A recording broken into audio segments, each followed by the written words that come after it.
சிலர் புகழோடு பிறப்பார்கள், புகழோடு வாழ்வார்கள், புகழோடு மரணிப்பார்கள். ஆனால் இந்த அனைத்து விஷயங்களும் ஒன்றாக கிட்டியது யாருக்கு என்று சொன்னால் நபிகள் நாயகம் ஸல்லல்லாஹு அலைஹி வஸல்லம் அவர்களுக்கு மட்டும்தான். ஏனென்றால் அவர்கள் புகழோடு பிறந்தார்கள், புகழோடு வாழ்ந்தார்கள், புகழோடு மரணித்தார்கள்.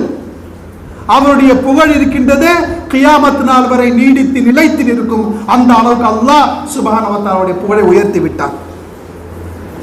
அன்பானவர்கள், எந்த அளவுக்கு என்றால் நபி ஸல்லல்லாஹு அலைஹி வஸல்லம் அவர்களை அனைத்து சாராரும் புகழப்பட்ட தலைவராக இருக்கிறார்கள். எல்லா சமூகத்தாலும் புகழப்பட்டவர்கள், எல்லா மொழியாலும் புகழ